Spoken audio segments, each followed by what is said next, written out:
कथा सखी के सभी सुनने वालों को मेरा प्यार भरा नमस्कार। आइए दोस्तों सुनते हैं लेखिका पूनम अहमद जी की लिखी कहानी सॉरी माँ। दोपहर 2 बजे मेरी आँख खुली।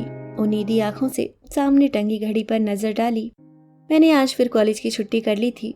इंजीनियरिंग का मेरा अंतिम वर्ष है, पर कॉलेज जाने की मेरी इच्छा होती ही नहीं है। आंखें बंद किए ही मैंने रात में लिखी अपनी कविताओं के बारे में सोचा। बड़ा संतोष हुआ, एक आत्मिक खुशी हुई। आजकल मैं बहुत खुश हूँ। मैं कविताएं तो 4-5 सालों से एक डायरी में लिखता रहता था, पर एक दिन जब मैंने सोशल मीडिया पर अपनी कुछ कविताएं पोस्ट कर दी और मुझे अच्छा रिस्पॉन्स मिला, तो मेरे उत्साह की कोई सीमा नहीं थी। मैंने अपना पेज भी बना लिया। मेरे प्रशंसकों की संख्या बढ़ती जा रही है, जिसे देखकर मैं फूला नहीं समाता हूँ। जीवन में और क्या चाहिए, इतनी कम उम्र में इतनी प्रसिद्धि। मेरी एक ई बुक भी आ गई है। मैं अब अपने छोटे मोटे खर्चों के लिए कमाई करने लगा हूँ। कॉलेज की फीस ही पापा देते हैं, बाकी मैं मैनेज करने लगा हूँ। माँ हैरान है मेरी प्रतिभा से। रोज जब वे उठती हैं, रात में लिखी मेरी कविता पढ़कर खुश हो जाती हैं। पापा इंजीनियरिंग पूरी करने के लिए बहुत दबाव डाल रहे हैं, पर मेरा मन तो अब कविताओं में ही रमता है। कुछ साल पहले मैंने इसकी कल्पना भी नहीं की थी। मुझसे 5 साल छोटा मेरा भाई आशीष जब कहता है कि अमन भैया, आपके पेज को कितने लाइक्स मिल चुके हैं ना, कितने फैंस हैं आपके, तो मैं गर्व से तन जाता हूँ। मैंने लेटे लेटे अपने फ़ोन पर फेसबुक खोला। वाह, रात 3 बजे कविताएं पोस्ट करके सोया था। इतने लाइक्स और कमेंट्स। खुशी से भर उठा। मैं माँ को बताऊंगा, कितनी खुश होंगी। आजकल मैं माँ सीरीज़ पर कविताएं लिख रहा हूँ, बहुत पसंद की जा रही हैं। मैंने फिर टाइम देखा, अभी तो माँ लंच करके सो रही होंगी। मैंने लेटे लेटे ही अपना मेल चेक किया। यह क्या, माँ ने मुझे मेल लिखा है, इतना लंबा।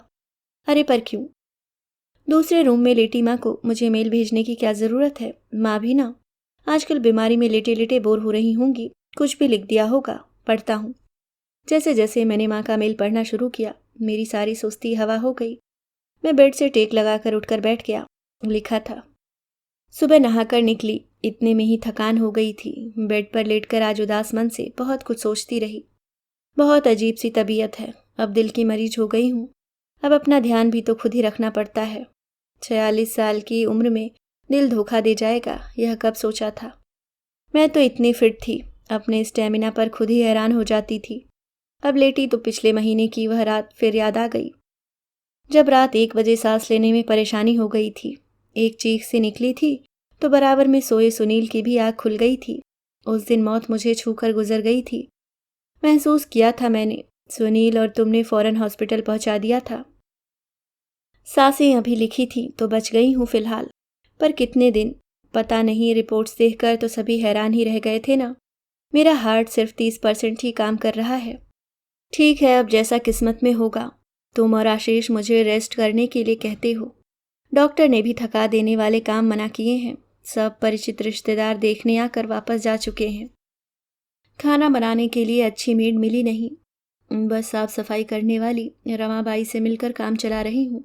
पर आज तुम्हें बताना चाहती हूँ कि इस गृहस्थी को संभालने में मैंने सालों लगा दिए हैं, पर आज मेरी ज़रूरत के समय मुझे तुम लोगों से जिस केयर और सहयोग की आशा थी, वह मैं तलाशती ही रह जाती हूँ। मैंने आज सुबह फेसबुक देखा तो तुम्हारी रात को लिखी हुई कविता दिखी। काफ़ी लाइक्स और कमेंट्स थे। तुम रात रात भर जागकर कविताएं लिखते हो, दिन भर सोते हो। तुमने अपना अजीब सा रूटीन बना लिया है, बातें भी खूब बड़ी बड़ी करते हो। आज तुम्हारी माँ सीरीज की कविता मैंने भी पढ़ी तो मुझे मन ही मन व्यंग्यपूर्ण हंसी सी आ गई। माँ के त्याग ममता से भरी कविता, पर यथार्थ की दुनिया में तुम्हारे जीवन में तुम्हारे लफ्ज़ों के मायने हैं। कल मुझे तुम कह रहे थे, माँ मैं आजकल मदर की फीलिंग्स पर सीरीज लिख रहा हूँ, आपको डेडिकेट करूँगा। मैंने प्रत्यक्षता खुशी दिखाई। माँ होना मेरा काम ही है, बच्चों की खुशी में खुश रहने की कोशिश करना, पर मेरा मन आहत है, क्योंकि सच तो यह है कि मुझे इस समय तुम्हारे बड़े बड़े शब्दों में पिरोई गई कविता नहीं, तुम्हारा प्यार साथ चाहिए। इस समय मुझे माँ सीरीज में ऑनलाइन प्यार नहीं, मेरे तन मन को अपनी देख रेख से सुकून पहुँचाता, मेरी बीमारी में मेरा ध्यान रखता बेटा चाहिए। एक ही फ्लैट में पूरा दिन अपने रूम से न निकलकर कविताओं के संसार में डूबे, रात भर जागते, दिन भर सोते, शाम होते होते माँ आप आराम कर रही हैं ना, अपना ध्यान रख रही हैं ना, we need you, take care कहते बेटे के माँ के लिए अपने प्यार का ढिंढोरा पीटते शब्द नहीं चाहिए। मुझे इस समय उभरते प्रतिभावान कवि को दरकिनार रखकर बेटे की देखरेख चाहिए, जो यह देख ले कि मैं नहाकर निकली तो कितनी थकी हुई थी। मुझे उस समय कुछ फल या जूस दे दे, मेरे हाथ से मेरा टावल लेकर तार पर टांग दे, मुझे ज़बरदस्ती लिटा दे।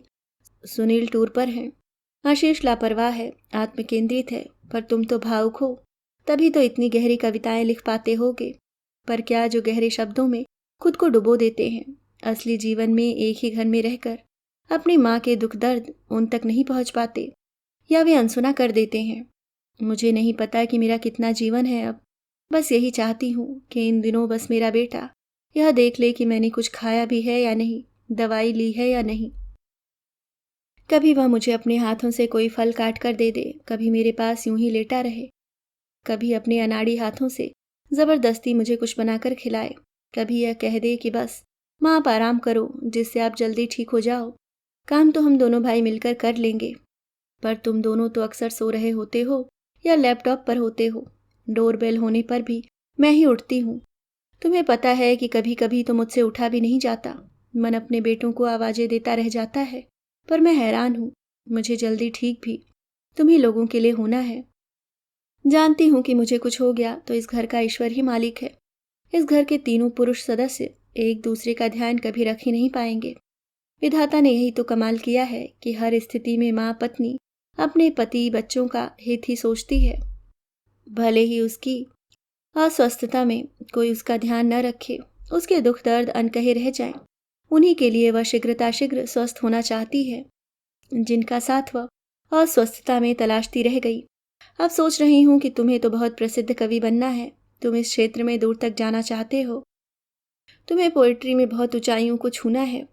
आशीर्वाद तुम्हारे साथ हैं, पर आज मैं कुछ और सोच रही हूँ। तुम अपनी माँ की भावनाएं महसूस किए बिना माँ सीरीज के शब्दों में भावनाएं पिरो पाओगे। कवि और लेखक तो दूसरों के दुख दर्द महसूस करके उन्हें शब्दों में ऐसे ढालते चले जाते हैं कि हर पाठक को वह अपनी बात लगने लगती है। क्या तुम्हारे शब्द पाठक के दिल को छू पाएंगे? जब तुम्हारी अपनी अस्वस्थ माँ अपनी कोमल भावनाओं को तुम्हारे साथ बांटने का इंतजार करती रह जाती है। मैं चाहती हूँ एक मशहूर कवि बनने से पहले तुम ऐसा बेटा बन जाओ कि अपनी माँ की अनकही बातें भी समझ सको। कल्पनाओं में नहीं, यथार्थ में। विधाता ने नारी मन जटिल तो बहुत बनाया है, पर इतना भी नहीं कि कोई बेटा चाहे तो इसे जान न पाए। तुम्हें आहत नहीं करना चाहती, पर अगर तुम्हें दूसरों के दिलों को, उनकी भावनाओं को छू जाने वाली रचनाएं लिखनी है तो पहले उन्हें महसूस करना होगा। तुम्हारी माँ पर लिखी कविताएं मेरे ही दिल को नहीं छू पाती। मैं उन्हें शब्द समझकर पढ़ती हूँ और भूल जाती हूँ, वे किसी और को क्या छू पाएंगी। ऊंचाइयों को छूने के लिए अभी तुम्हें जमीन पर भी अपनी ठोस पकड़ बनानी होगी। शाब्दिक नहीं, यथार्थ की दुनिया महसूस करनी है, अपने आसपास की दुनिया के दुख दर्द महसूस करने हैं। ये जो इतने मशहूर सफल कवि लेखक शायर हुए हैं ना, वे अपने तो अपने, दूसरों के दुख दर्द में भी ऐसे डूब कर निकले हैं कि उनका एक एक लफ्ज पढ़ने वाले को झकझोर गया है। अमन, अपनी माँ की ही भावनाओं से अछूते रह जाओगे तो माँ सीरीज कितनी आगे तक ले जा सकोगे। मैं भी तो तुम्हें सफलता के शिखर पर देखना चाहती हूँ, बस अब थक गई हूँ। तुम्हारी माँ। मेरी आंखों के सामने अचानक सब धुंधला हो गया, मेरे गालों पर गीलापन बढ़ता जा रहा था। मैं सर पकड़कर बैठ गया। माँ तो कोई कवि या लेखिका भी नहीं है, फिर भी उनका एक एक शब्द मुझे झिझोड़ गया। यह क्या हो गया है मुझे? उस रात डॉक्टर ने कितना साफ साफ कहा था, इन्हें लाने में कुछ सेकंड की भी देर हो जाती तो। डॉक्टर ने ये 3 महीने चिंताजनक बताए हैं। माँ बहुत बीमार है, पापा मीटिंग के लिए टूर पर है, आशीष मस्तमौला है, और मैं क्या करता हूँ उनके लिए? रातों को जागकर माँ पर अपनी लंबी लंबी कविताएं लिखता हूँ, दिन भर सोता हूँ, शाम से रात तक इस फील्ड में आगे बढ़ने के लिए अपने नए कवि मित्रों के साथ किसी कैफे में बैठकर विचार गोष्ठी करता हूँ। रात को आता हूँ तो माँ जितना भी बना पाती हैं कभी खा लेता हूँ, कभी पसंद ना आने पर आशीष और मैं बाहर से कुछ ऑर्डर करके मंगा लेते हैं। माँ थकी सी वह खाना उठाकर फ्रिज में रख देती हैं और शायद अगले दिन वही खा लेती हैं। मैं शर्मिंदगी के अथाह सागर में डूबता जा रहा था।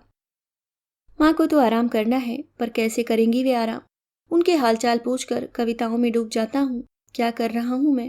एक ही फ्लैट के दूसरे बेडरूम में लेटी अपनी अस्वस्थ माँ से इतना दूर हूँ मैं कि आज उन्हें अपने मन की बातें शेयर करने के लिए मुझे मेल लिखना पड़ा है। छी, लानत है मुझ पर। मैंने बराबर में सोए आशीष पर नजर डाली। यह भी क्या सीखेगा मुझसे? सबसे दूर अपने रूम में अकेले जीना। मैंने धीरे से जाकर माँ के बेडरूम का दरवाज़ा खोलकर झाँका। माँ सो रही थी। फिर पूरे घर पर नज़र डाली। सब अस्त व्यस्त, हर कोना बिखरा हुआ। माँ को कैसे चैन आता होगा जब घर की यह हालत देखती होंगी। मेरी रुलाई फूट पड़ी। कितना दुख होता होगा उन्हें, 2 युवा बेटों के होते हुए उनका कोई साथ नहीं, कोई आराम नहीं। पता नहीं अपने लिए क्या बनाती हैं, क्या खाती हैं। आजकल कितनी चुप रहने लगी हैं। मैंने फ्रिज खोलकर देखा, कोई फल नहीं है घर में। माँ को फल कितने पसंद हैं। वॉशिंग मशीन के पास कपड़ों का ढेर लगा है। 2 दिन पहले माँ ने मशीन चलाई थी। कपड़े सुखाने में ही हाफ गई थी माँ। मुझे याद आया जब शाम को माँ थकी सी हाथ में कपड़े लेकर अचानक चेयर पर बैठ गई थी। मैं उस समय माँ पर ही तो कविता लिख रहा था। मैंने क्यों नहीं उनके हाथ से कपड़े लेकर उन्हें लिटा दिया। माँ के मेल का एक एक शब्द मेरे दिमाग में हथौड़े की तरह बज रहा था। फ्रेश होकर मैंने उनके लिए उनकी पसंद की अदरक वाली चाय बनाई। पहली बार इस बीमारी में उनके लिए कुछ किया। मन पता नहीं कैसा हो रहा था। मैंने एक गिलास पानी, चाय, कुछ बिस्किट ट्रे में रखे और उनके रूम में पहुंचा। मेरी आहट से माँ ने आंखें खोल दी। माँ से नजरें मिली तो खुद को रोक नहीं पाया और ट्रे एक तरफ रख उनके पास लेटकर उनसे लिपटकर जोर से रो पड़ा। मेरा रोम रोम सॉरी कह रहा था। माँ तो माँ है ना, सब समझ गई थी। उन्होंने जैसे ही मेरा सर सहलाया, मैंने भी महसूस कर लिया कि माँ ने मुझे माफ़ कर दिया है। वे समझ गई हैं कि मैं अपनी गलती महसूस कर चुका हूँ। उनके पास अपनी दुनिया में खोया, आत्म केंद्रित कभी नहीं, उनका बेटा लेटा था। वे यही तो चाहती थी ना। बस इतनी सी बात मैं समझ नहीं पाया था। हम दोनों ने एक शब्द भी नहीं कहा था, पर दोनों एक दूसरे की भावनाएं महसूस कर रहे थे। इस मौन में बड़ा स्नेह था, शांति थी, ममता थी। मैं इस मौन से अभिभूत होता चला गया। हम दोनों की ही आंखों से माँ बेटे के प्रेम की अविरल गंगा की गंगोत्री जैसे निशब्द बहती चली जा रही थी। दोस्तों, हम दुनिया की चमक धमक में इतने खोते चले जा रहे हैं कि बगल में बैठे व्यक्ति के अंदर क्या चल रहा है, वो क्या महसूस कर रहा है, ये तक नहीं जान पाते। अभी आप सुन रहे थे पूनम अहमद जी की लिखी कहानी सॉरी माँ। अगर आपको कहानी पसंद आई हो तो वीडियो को लाइक और चैनल को सब्सक्राइब करना ना भूलें।